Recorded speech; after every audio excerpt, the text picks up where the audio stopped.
Business study board exam के लिए बेटा आपके पास एक ऐसी स्ट्रैटेजी लेकर मैं आया हूं जिससे आपके मार्क्स कंफर्म आएंगे। अगर अभी तक आपने स्कोर नहीं किया है तो कोई टेंशन नहीं है, पर अब with this strategy you will be able to get good marks. मतलब मैं आपको प्रॉमिस कर रहा हूं 40 से आपके नंबर 90 तक जा सकते हैं अगर आपने स्टेप बाय स्टेप फॉलो किया और वीडियो को एंड तक देखा तब। Let's start. स्ट्रैटेजी में मैंने पूरे कोर्स डिवाइड किया इनटू सम पार्ट्स, सबके मार्क्स बताए हैं, सबके लिए प्रेजेंटेशन बताया है, सबको कैसे परफॉर्म करना है वो भी बताया है, और लास्ट में आपके लिए एक सरप्राइज भी प्लान किया है। तो ये पूरा प्लान आपको एंड तक देखना है। स्टार्ट करते हैं। Page number 1, business study exam 22 फरवरी को है। As we all know 22 February is the deciding date. उस दिन फाइनली आपका एग्जाम है बेटा, और आपको उस एग्जाम के लिए बेटा उस दिन के लिए मेहनत करनी है। ये आपका डिसाइडिंग डे होगा। तो मैं आपके पूरी चीजों को 3 पार्ट्स में डिवाइड कर रहा हूं। आपको पहले अंडरस्टैंडिंग ऑफ चैप्टर्स पर काम करना है। जितने भी लोगों ने आज तक आपको कहा है कि इंपॉर्टेंट क्वेश्चंस करने से कुछ होने वाला है, तो कुछ नहीं होने वाला। 100% कंप्लीशन ही 90% मार्क्स की गारंटी देते हैं। मतलब आपको सारे चैप्टर्स की अंडरस्टैंडिंग बहुत इंपॉर्टेंट है। जितना ज्यादा आप अच्छे से चैप्टर्स कंप्लीट करोगे उतना बेटर आप एग्जाम में परफॉर्म कर पाओगे। स्टेप नंबर 2, इसके बाद आपको PYQs, केस स्टडी प्रैक्टिस और कम से कम 15 questions of every chapter practice करना है। ये सब तब होगा जब चैप्टर्स की अंडरस्टैंडिंग होगी। उसके बाद आपको ट्राई करने हैं 10 sample papers, at least 10 sample paper before the exam. ये है स्ट्रैटेजी का एक पार्ट। फिर मैंने इसको डिवाइड किया इनटू मल्टीपल पार्ट्स। तो let's begin with the multiple parts. आपका एग्जाम है 22 फरवरी को। अब आपको अपने पूरे सिलेबस कंटेंट को 3 अलग अलग पार्ट्स में डिवाइड करना है। Part A, part B and part C. Part A में आप इतने मार्क्स कवर कर पाओगे। Financial management is of 8 marks, market is of 7 marks, then marketing management is of 11 marks. मतलब ये पार्ट प्लस ये पार्ट दोनों मिलाकर आपको 55 मार्क्स इंश्योर करेंगे बेटा। तो पहले ये 2 पार्ट्स आपने कंप्लीट करने हैं।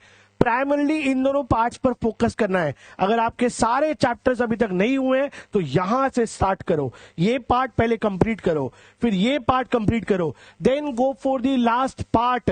इस तरीके से BST आपने पढ़ना है। मैंने सिलेबस को प्रायोरिटी बेसिस पर 3 पार्ट्स में डिवाइड कर दिया है। पार्ट नंबर 1 में 3 चैप्टर है सेकेंड बुक के, फाइनेंशियल मैनेजमेंट, फाइनेंशियल मार्केट और मार्केटिंग। पार्ट नंबर 2 में डायरेक्टिंग, स्टाफिंग, ऑर्गेनाइजिंग और प्लानिंग, इसको करना है। और पार्ट नंबर C में जाकर आपको बाकी इसी चैप्टर्स को टारगेट करना है। ये बाकी इसी चैप्टर्स आपके 25 मार्क्स बनाते हैं, राइट बेटा। लेकिन ये 25 मार्क्स आपके लिए इजी टू गेन है। बहुत बड़ा स्ट्रगल या प्रॉब्लम आपको नहीं आने वाली है। लेकिन ये 55 मार्क्स आपके लिए टारगेट करना मुश्किल है, डिफिकल्ट है। तो पहले इन दोनों को प्रायोरिटी बेसिस पर आपने डील करना है। इस तरीके से हम अपना कोर्स इजी बना पाएंगे, इस तरीके से अपनी प्रिपरेशन सॉलिड कर पाएंगे और सिक्योर कर पाएंगे ग्रेट मार्क्स। आगे बढ़कर देखते हैं और क्या करना है। हर पर्टिकुलर पार्ट के लिए कुछ इंपॉर्टेंट टॉपिक्स आइडेंटिफाई किए। पार्ट ए में 3 चैप्टर्स हैं, राइट बेटा। फाइनेंशियल मैनेजमेंट में इन्वेस्टमेंट डिसीजन बहुत इंपॉर्टेंट है, राइट बेटा। डिविडेंड डिसीजन के फैक्टर्स बहुत इंपॉर्टेंट है। Fixed and working capital structure बहुत इंपॉर्टेंट है। मार्क माय वर्ड्स, अगर आपने ये टॉपिक्स प्रिपेयर कर लिए आपका फाइनेंशियल मैनेजमेंट सॉलिड होगा। वैसे तो I always give this answer to every student कि बेटा चैप्टर हमेशा 100% कंप्लीट करना है, लेकिन उसमें भी ज्यादा फोकस इन एरियाज पे करना है। सेम फाइनेंशियल मार्केट चैप्टर में मनी एंड मार्केट के बीच में दोनों में डिफरेंशिएशन करना है। स्टॉक एक्सचेंज के फंक्शन और सेबी के फंक्शन, ये आपका क्रूशियल पार्ट रहेगा, राइट। देन मार्केटिंग में प्राइस के factors are 4 most important. Favourite question है एग्जामिनर का। प्रमोशन और कम्युनिकेशन टूल्स फेवरेट क्वेश्चन है, और लेबलिंग की इंपॉर्टेंस भी एक फेवरेट क्वेश्चन है जो एग्जाम में कई बार वो पूछते हैं।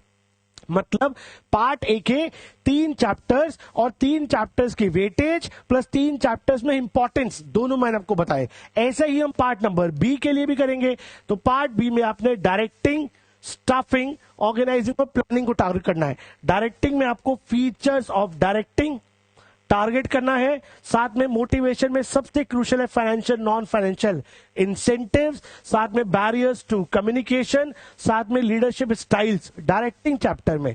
Once will go to staffing chapter, staffing is a part of HRM. अब ये उतना नहीं पूछते, आप इसको स्किप भी कर सकते हैं, बट प्रोसेस बहुत जरूरी है और ट्रेनिंग डेवलपमेंट के मेथड्स बहुत इंपॉर्टेंट है। ट्रेनिंग के methods specially vestibule training is a very very important part.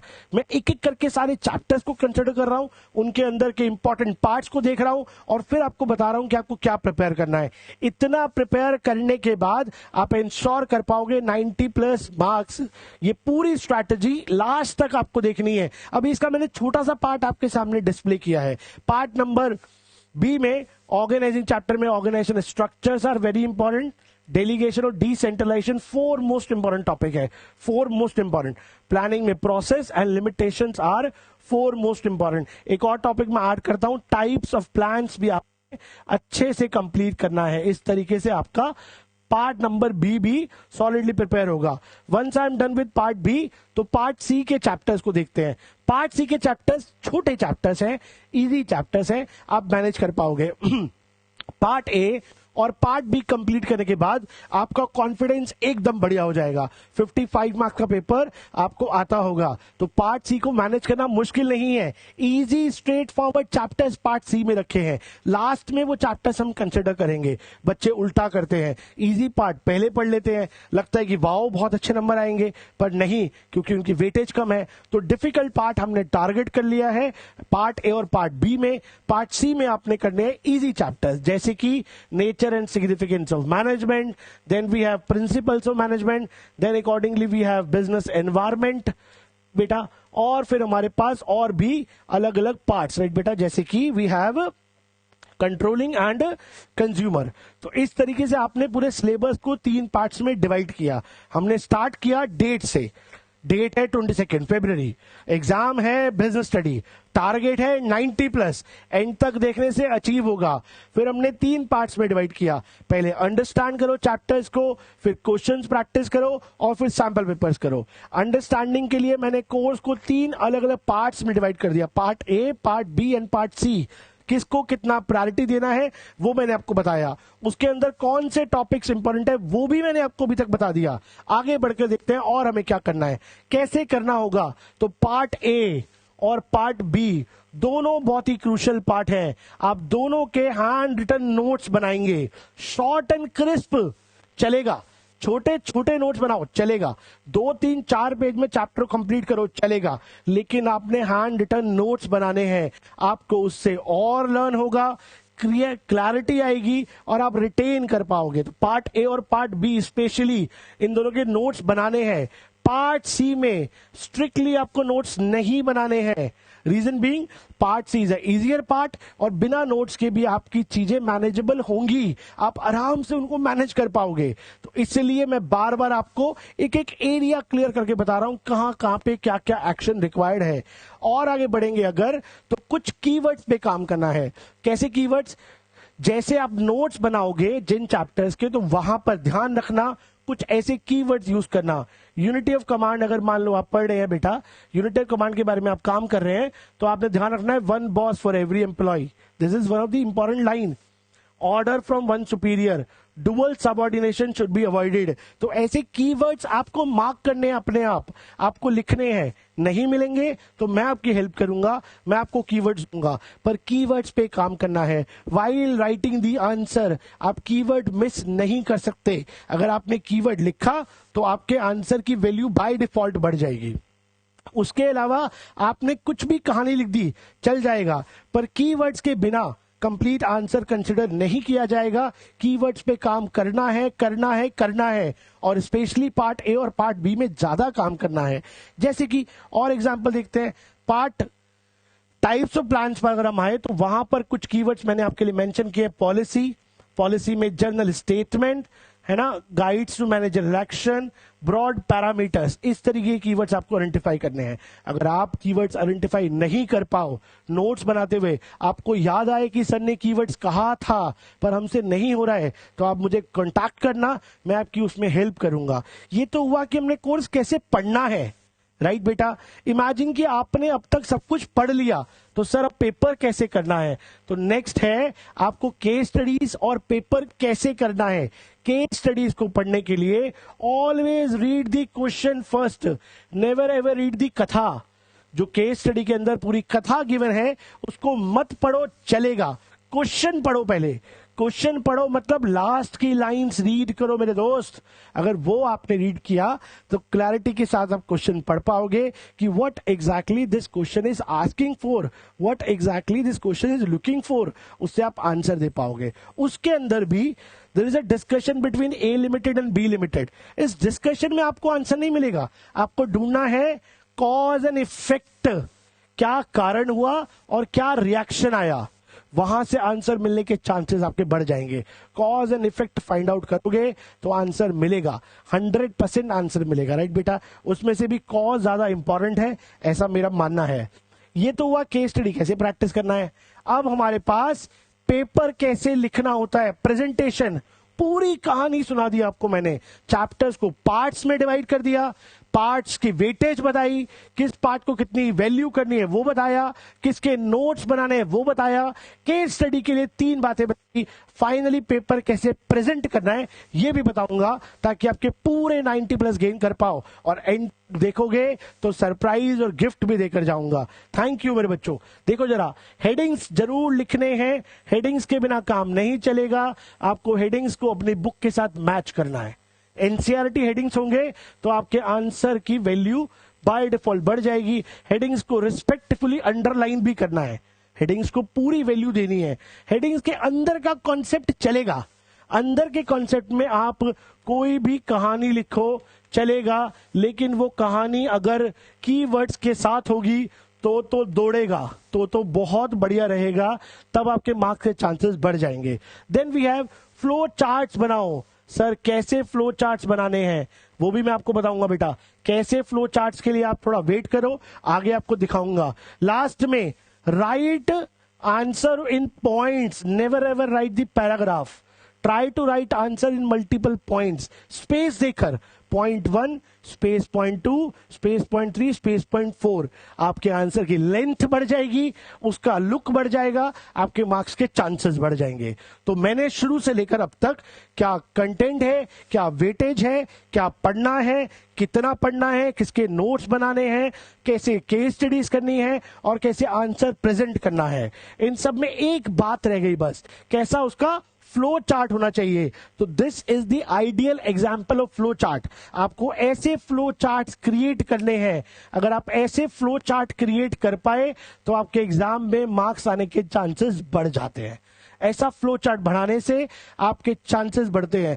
Teacher के पास एक अट्रैक्शन आता है कि बच्चा नॉलेजेबल है, उसके पास टाइम है, वो पेपर को प्रेजेंट करने में इंटरेस्ट दिखा रहा है, दिलचस्पी है उसकी पेपर करने में, इसलिए वो आपको मार्क्स देने में खुश होता है, वो भी दिलचस्पी दिखाता है आपके पेपर में। So that's what ultimately the game is. आपको इस तरीके से पेपर को प्रेजेंट करना है फ्लो चार्ट्स की हेल्प से। इन सब के बाद आपने बहुत अच्छे से चूज करना है ये दोनों ऑप्शन में से। क्या आप एग्जाम विद फियर देना चाहते हो, डरपोक की तरह एग्जाम देना चाहते हो, या आप एग्जाम करेज के साथ देना चाहते हो? आप कहीं से भी ये वीडियो देख रहे हो, दिल्ली, मुंबई, चेन्नई, कोलकाता, बिहार, पंजाब, हरियाणा, कैथल, आप कहीं से वीडियो देख रहे हो, मुझे पता है आपका जवाब कभी भी फियर नहीं होगा, हमेशा होगा कि sir we want to go with much of the courage. हम करेज के साथ, पूरे साहस के साथ एग्जाम देना चाहते हैं। मैं डरपोक की तरह पेपर नहीं देना चाहता। तो मेरे पास ऐसा पूरा आपके लिए ऐसा प्लान है कि आप पूरी मेहनत के साथ बिना डर के मार्क्स गेन कर पाओगे, पूरी मेहनत के साथ बिना डर के मार्क्स गेन कर पाओगे। या आप खुद पेपर दोगे, do it by your on. अगर आप do it by your on करोगे तो फियर रहेगा। क्या आप चाहते हो कि आप मेरे साथ hold my hand and face exam fearlessly? ऐसा करोगे तो चांस ऑफ करेज बढ़ सकते हैं। सर कैसे मिलेगा मुझे आपका साथ?